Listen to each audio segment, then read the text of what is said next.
وأصبح فؤاد أم موسى فارغا إن كادت لتبدي به لولا أن ربطنا على قلبها لتكون من المؤمنين وقالت لأخته قصيه فبصرت به عن جنب وهم لا يشعرون وحرمنا عليه المراضع من قبل فقالت هل أدلكم على أهل بيت يكفلونه لكم وهم له ناصحون فرددناه إلى أمه كي تقر عينها ولا تحزن ولتعلم أن وعد الله حق ولكن أكثرهم لا يعلمون ওদিকে মুসার মায়ের মন অস্থির হয়ে পড়েছিল। সে তার রহস্য প্রকাশ করে দিত যদি আমি তার মন সুদৃঢ় করে না দিতাম, যাতে সে আমার অঙ্গীকারের প্রতি বিশ্বাস স্থাপনকারীদের একজন হয়। সে শিশুর বোনকে বলল, এর পিছনে পিছনে যাও। কাজী সে তাদের শত্রুদের অজ্ঞাতসারে তাকে দেখতে থাকল। আর আমি পূর্বেই শিশুর জন্য স্তন্যদানকারিণীদের স্তন পান হারাম করে রেখেছিলাম। এ অবস্থা দেখে সে মেয়েটি তাদেরকে বলল, আমি তোমাদের এমন পরিবারের সন্ধান দেব যারা এর প্রতিপালনের দায়িত্ব নেবে এবং এর কল্যাণকামী হবে। এভাবে আমি মুসাকে তার মায়ের কাছে ফিরিয়ে আনলাম, যাতে তার চোখ শীতল হয়, সে দুঃখ ভারাক্রান্ত না হয় এবং আল্লাহর প্রতিশ্রুতি সত্য বলে জেনে নেয়। কিন্তু অধিকাংশ লোক এ কথা জানে না। ولما بلغ أشده واستوى آتيناه حكما وعلما وكذلك نجزي المحسنين ودخل المدينة على حين غفلة من أهلها فوجد فيها رجلين يقتتلان هذا من شيعته وهذا من عدوه فاستغاثه الذي من شيعته على الذي من عدوه فوكزه موسى فقضى عليه قال هذا من عمل الشيطان إنه عدو مضل مبين মুসা যখন পূর্ণ যৌবনে পৌঁছে গেল এবং তার বিকাশ পূর্ণতা লাভ করল, তখন আমি তাকে হুকুম ও জ্ঞান দান করলাম। সৎ লোকদেরকে আমি এ ধরনের প্রতিদান দিয়ে থাকি। একদিন সে শহরে এমন সময় প্রবেশ করল যখন শহরবাসীর উদাসীন ছিল। সেখানে সে দেখল দুজন লোক লড়াই করছে, একজন তার নিজের সম্প্রদায়ের এবং অন্যজন তার শত্রু সম্প্রদায়ের। তার সম্প্রদায়ের লোকটি শত্রু সম্প্রদায়ের লোকটির বিরুদ্ধে তাকে সাহায্য করার জন্যে ডাক দিল। মুসা তাকে একটি ঘুষি মারল এবং তাকে মেরে ফেলল।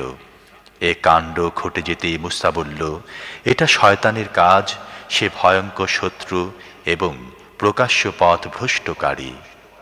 قال رب إني ظلمت نفسي فاغفر لي فغفر له إنه هو الغفور الرحيم قال رب بما أنعمت علي فلن أكون ظهيرا للمجرمين فأصبح في المدينة خائفا يترقب فإذا الذي استنصره بالأمس يستصرخه قال له موسى إنك لغوي مبين তারপর সে বলতে লাগল, হে আমার রব, আমি নিজের উপর জুলুম করেছি, আমাকে ক্ষমা করে দাও।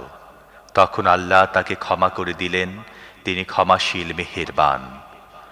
মুসা শপথ করল, হে আমার রব, তুমি আমার প্রতি এই যে অনুগ্রহ করেছ, এরপর আমি আর অপরাধীদের সাহায্যকারী হব না। দ্বিতীয় দিন অতি প্রত্যুষে সে ভয়ে ভয়ে এবং সর্বদিক থেকে বিপদের আশঙ্কা করতে করতে শহরের মধ্যে চলছিল। সহসা দেখল সেই ব্যক্তি যে গতকাল সাহায্যের জন্য তাকে ডেকেছিল আজ আবার তাকে ডাকছে। মুসা বলল, তুমি তো দেখছি স্পষ্টতই বিভ্রান্ত। فلما أن أراد أن يبطش بالذي هو عدو لهما قال يا موسى أتريد أن تقتلني كما قتلت نفسا بالأمس إن تريد إلا أن تكون جبارا في الأرض وما تريد أن تكون من المصلحين وجاء رجل من أقصى المدينة يسعى قال يا موسى إن الملأ يأتمرون بك ليقتلوك فاخرج إني لك من الناصحين فخرج منها خائفا يترقب قال رب نجني من القوم الظالمين তারপর মুসা যখন শত্রু সম্প্রদায়ের লোকটিকে আক্রমণ করতে চাইল তখন সে চিৎকার করে উঠল, হে মুসা, তুমি কি আজকে আমাকে ঠিক তেমনি ভাবে হত্যা করতে উদ্যত হয়েছ যেভাবে গতকাল একজনকে হত্যা করেছিলে? তুমি তো দেখছি এদেশে স্বেচ্ছাচারী হয়ে থাকতে চাও, সংস্কারক হতে চাও না। এরপর এক ব্যক্তি নগরীর দূর প্রান্ত থেকে ছুটে এলো এবং বলল, হে মুসা, সর্দারদের মধ্যে তোমাকে হত্যা করার পরামর্শ চলছে, এখান থেকে বের হয়ে যাও, আমি তোমার মঙ্গলাকাঙ্ক্ষী। এ খবর শুনে মুসা ভীত সন্ত্রস্ত হয়ে বেরিয়ে পড়ল এবং সে দোয়া করল, হে আমার রব, আমাকে জালেমদের হাত থেকে বাঁচাও। ولما توجه تلقاء مدين قال عسى ربي أن يهديني سواء السبيل ولما ورد ماء مدين وجد عليه أمة من الناس يسقون ووجد من دونهم امرأتين تذودان قال ما خطبكما قالتا لا نسقي حتى يصدر الرعاء وأبونا شيخ كبير যখন মুসা মাদিয়ানের দিকে রওনা হলো তখন সে বলল, আশা করি আমার রব আমাকে সঠিক পথে পরিচালিত করবেন।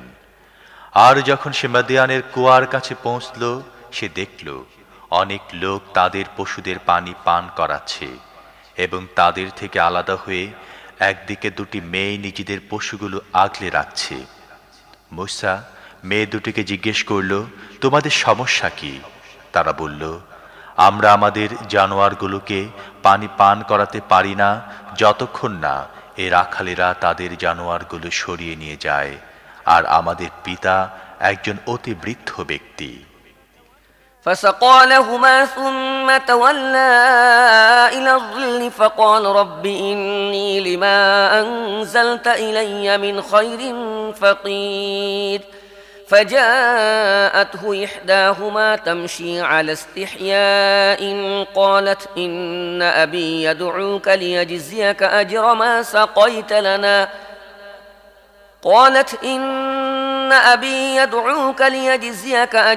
سقيت لنا فلما جاءه وقص عليه القصص قال لا تخف نجوت من القوم الظالمين এ কথা শুনে মুসা তাদের জানোয়ারগুলোকে পানি পান করিয়ে দিল। তারপর সে একটি ছায়ায় গিয়ে বসল এবং বলল, হে আমার প্রতিপালক, যে কল্যাণী তুমি আমার প্রতি নাজিল করবে আমি তার মুখাপেক্ষী।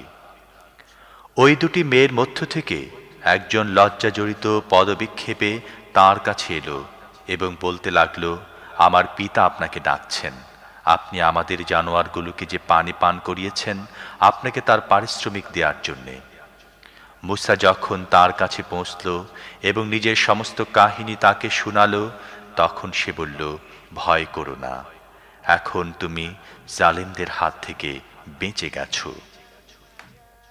قالت إحداهما يا أبت استأجره إن خير من استأجرت القوي الأمين قال إني أريد أن أنكحك إحدى ابنتي هاتين على أن تأجرني 8 حجج فإن أتممت 10 فمن عندك وما أريد أن أشق عليك ستجدني إن شاء الله من الصالحين قال ذلك بيني وبينك أيما الأجلين قضيت فلا عدوان علي والله على ما نقول وكيل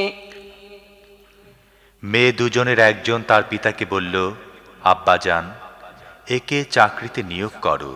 কর্মচারী হিসেবে এমন ব্যক্তি উত্তম হতে পারে যে বলশালী ও আমানতদার। তার পিতা মুসাকে বলল, আমি আমার এ দু মেয়ের মধ্য থেকে একজনকে তোমার সাথে বিয়ে দিতে চাই। শর্ত হচ্ছে তোমাকে 8 বছর আমার এখানে চাকরি করতে হবে, আর যদি 10 বছর পুরো করে দাও তাহলে তা তোমার ইচ্ছা। আমি তোমার উপর কড়াকড়ি করতে চাই না। তুমি ইনশাআল্লাহ আমাকে সৎ লোক হিসেবেই পাবে। মুসা জবাব দিল, আমারও আপনার মধ্যে এ কথা স্থিরীকৃত হয়ে গেল। এ দুটি মেয়াদের মধ্য থেকে যেটাই আমি পূরণ করে দেব, তারপর আমার উপর যেন কোনো চাপ দেয়া না হয়। আর যা কিছু দাবি অঙ্গীকার আমি করছি, আল্লাহ তার তত্ত্বাবধায়ক।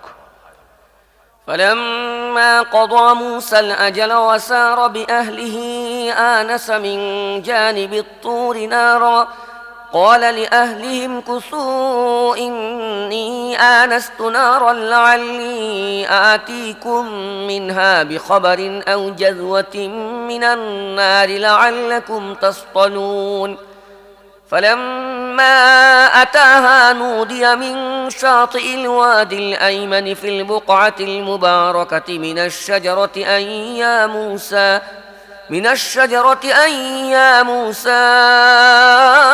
إني أنا الله رب العالمين মুসা যখন মেয়াদ পূর্ণ করে দিল এবং নিজের পরিবার পরিজন নিয়ে চলল, তখন তুর পাহাড়ের দিক থেকে একটি আগুন দেখতে পেল। সে তার পরিবারবর্গকে বলল, থামো, আমি একটি আগুন দেখেছি। হয়তো আমি সেখান থেকে কোনো খবর আনতে পারি, অথবা সেই আগুন থেকে কোনো অঙ্গারি নিয়ে আসতে পারি, যাতে তোমরা আগুন পোহাতে পারো। সেখানে পৌঁছার পর উপত্যকার ডান কিনারায় পবিত্র ভূখণ্ডে একটি বৃক্ষ থেকে আহ্বান এলো, হে মুসা, আমি আল্লাহ, সমগ্র বিশ্বের অধিপতি। وأن ألق عصاك فلما رآها تهتز كأنها جان ولا مدبرا ولم يعقب يا موسى أقبل ولا تخف إنك من الآمنين اسلك يدك في جيبك تخرج بيضاء من غير سوء واضمم إليك جناحك من الرهب فذلك برهانان من ربك إلى فرعون وملئه إنهم كانوا قوما فاسقين আর হুকুম দেয়া হলো, ছুঁড়ে দাও তোমার লাঠিটি। যখনই মুসা দেখল লাঠিটি সাপের মতো মোচড় খাচ্ছে, তখনই সে পিছন ফিরে ছুটতে লাগল এবং একবার ফিরেও তাকালো না। বলা হলো, হে মুসা, ফিরে এসো এবং ভয় করো না, তুমি সম্পূর্ণ নিরাপদ। তোমার হাত বগলে রাখো, উজ্জ্বল হয়ে বের হয়ে আসবে কোনো প্রকার কষ্ট ছাড়াই, এবং ভীতিমুক্ত হবার জন্যে নিজের হাত দুটি চেপে ধরো। এ দুটি উজ্জ্বল নিদর্শন তোমার রবের পক্ষ থেকে ফেরাউন ও তার সভাসদদের সামনে পেশ করার জন্যে তারা বড়ই নাফরমান।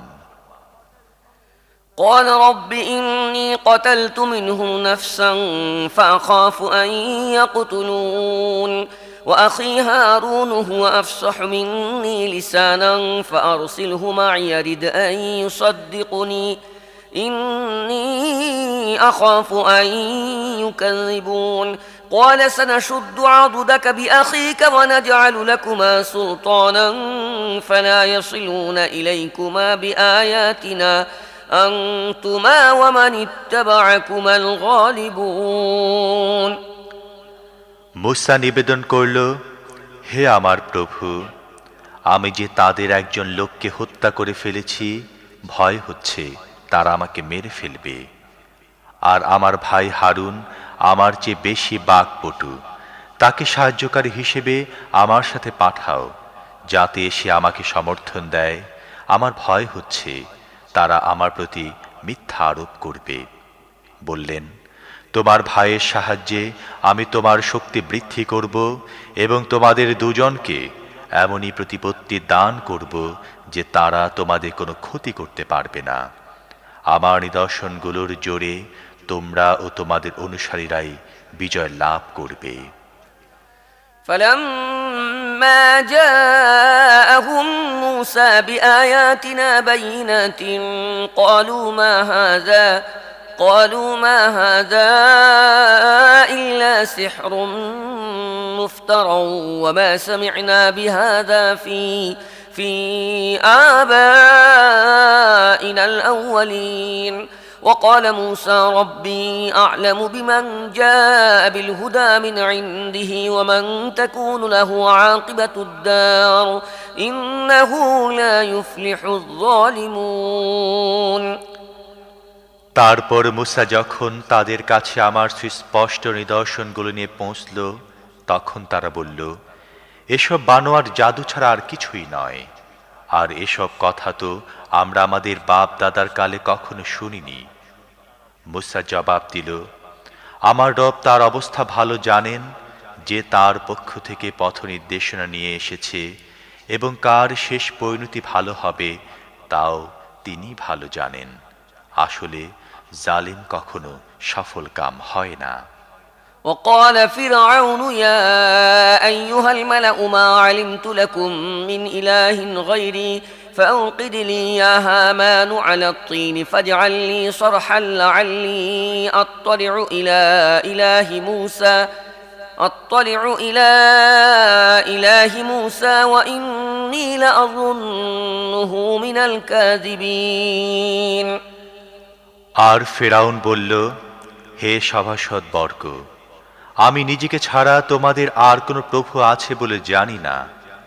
ওহে হামান, আমার জন্য ইট পুড়িয়ে একটি উঁচু প্রাসাদ তৈরি করো, হয়তো তাতে উঠে আমি মুসার প্রভুকে দেখতে পাব। আমি তো তাকে মিথ্যুক মনে করি। واستكبر هو وجنوده في الأرض بغير الحق وظنوا أنهم إلينا لا يرجعون فأخذناه وجنوده فنبذناهم في اليم فانظر كيف كان عاقبة الظالمين وجعلناهم أئمة يدعون إلى النار ويوم القيامة لا ينصرون وأتبعناهم في هذه الدنيا لعنة ويوم القيامة هم من المقبوحين। সে এবং তার সৈন্যরা পৃথিবীতে কোনো সত্য ছাড়াই নিজেদের শ্রেষ্ঠত্বের অহংকার করল এবং মনে করল তাদের কখনো আমার কাছে ফিরে আসতে হবে না। শেষে আমি তাকে ও তার সৈন্যদেরকে পাকড়াও করলাম এবং সাগরে নিক্ষেপ করলাম। এখন এই জালেমদের পরিণাম কি হয়েছে দেখে নাও। তাদেরকে আমি জাহান্নামের দিকে আহ্বানকারী নেতা করেছিলাম এবং কিয়ামতের দিন তারা কোথাও থেকে কোনো সাহায্য লাভ করতে পারবে না। এ দুনিয়ায় আমি তাদের পেছনে লাগিয়ে দিয়েছি অভিসম্পাত এবং কিয়ামতের দিন তারা হবে বড়ই ঘৃণার্য ও ধিক্কৃত। ولقد آتينا موسى الكتاب من بعد ما أهلكنا القرون الأولى بصائر للناس وهدى ورحمة لعلهم يتذكرون وما كنت بجانب الغربي إذ قضينا إلى موسى الأمر وما كنت من الشاهدين ولكننا أنشأنا قرونا فتطاول عليهم العمر وما كنت ثاويا في أهل مدين تتلو عليهم آياتنا ولكننا كنا مرسلين। পূর্ববর্তী প্রজন্মগুলোকে ধ্বংস করার পর আমি মূসাকে কিতাব দিয়েছিলাম, লোকদের জন্যে আত্মজ্ঞান লাভের সহায়ক, পথনির্দেশনা ও রহমত হিসেবে, যাতে লোকেরা শিক্ষা গ্রহণ করে। হে মুহাম্মদ, তুমি সে সময় পশ্চিম প্রান্তে উপস্থিত ছিলে না, যখন আমি মূসাকে এ শরিয়াত দান করেছিলাম, এবং তুমি সাক্ষীদের অন্তর্ভুক্ত ছিলে না। বরং এরপর তোমার যুগ পর্যন্ত আমি বহু প্রজন্মের উদ্ভব ঘটিয়েছি, এবং তাদের ওপর অনেক যুগ অতিক্রান্ত হয়ে গেছে। তুমি মাদিয়ানবাসীদের মধ্যে উপস্থিত ছিলে না, যাতে তাদেরকে আমার আয়াত শোনাতে পারতে, কিন্তু আমি সে সময়কার এসব তথ্য জানাচ্ছি। وما كنت بجانب الطور إذ نادينا ولكن رحمة من ربك لتنذر قوما ما أتاهم من نذير من قبلك لعلهم يتذكرون। আর তুমি তুর পাহাড়ের পাশেও তখন উপস্থিত ছিলে না, যখন আমি মূসাকে প্রথমবার ডেকেছিলাম, কিন্তু এটা তোমার রবের অনুগ্রহ, যার ফলে তোমাকে সব তথ্য দেয়া হচ্ছে, যাতে তুমি তাদেরকে সতর্ক করো যাদের কাছে তোমার পূর্বে কোনো সতর্ককারী আসেনি, হয়তো তারা সচেতন হয়ে যাবে। ولولا أن تصيبهم مصيبة بما قدمت أيديهم فيقولوا ربنا لولا أرسلت إلينا رسولا فنتبع آياتك ونكون من المؤمنين فلما جاءهم الحق من عندنا قالوا لولا أوتي مثل ما أوتي موسى أولم يكفروا بما أوتي موسى من قبل قالوا سحران تظاهرا وقالوا إنا بكل كافرون। আর আমি এজন্য করেছি যাতে এমনটি যেন না হয় যে তাদের নিজেদের কৃতকর্মে বদৌলতে কোনো বিপদ তাদের উপর এসে যায়, আর তারা বলে, হে আমাদের রব, তুমি কেন আমাদের কাছে কোনো রসুল পাঠাওনি? তাহলে তো আমরা তোমার আয়াত মেনে চলতাম এবং ঈমানদারদের অন্তর্ভুক্ত হতাম। কিন্তু যখন আমার কাছ থেকে সত্য তাদের কাছে পৌঁছে গেল, তখন তারা বলতে লাগলো, মূসাকে যা দেয়া হয়েছিল কেন তাকে সেসব দেয়া হলো না? এর আগে মূসাকে যা দেয়া হয়েছিল তা কি তারা অস্বীকার করেনি? তারা বলল, দুটোই জাদু, যা একে অন্যকে সাহায্য করে, আর বলল, আমরা কোনোটাই মানি না।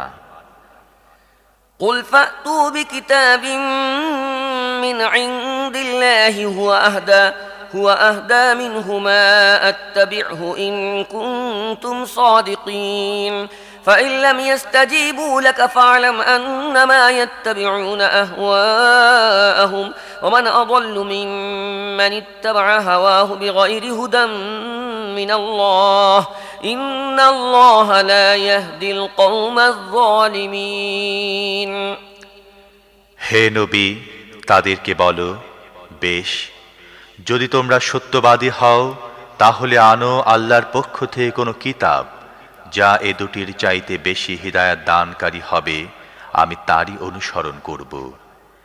এখন যদি তারা তোমার এ দাবি পূর্ণ না করে, তাহলে জেনে রাখো তারা আসলে নিজেদের প্রবৃত্তির অনুসরণ করে। আর যে ব্যক্তি আল্লাহর হিদায়াত ছাড়াই নিছক নিজের প্রবৃত্তির অনুসরণ করে, তার চেয়ে বড় পথভ্রষ্ট আর কে হবে? আল্লাহ এ ধরনের জালেমদেরকে কখনো হিদায়াত দান করেন না। ولقد وصلنا لهم القول لعلهم يتذكرون الذين آتيناهم الكتاب من قبله هم به يؤمنون وإذا يتلى عليهم قالوا آمنا به إنه الحق من ربنا إنا كنا من قبله مسلمين। আর আমি তো অনবরত তাদের কাছে উপদেশ বাণী পৌঁছে দিয়েছি, যাতে তারা গাফলতি থেকে সজাগ হয়ে যায়।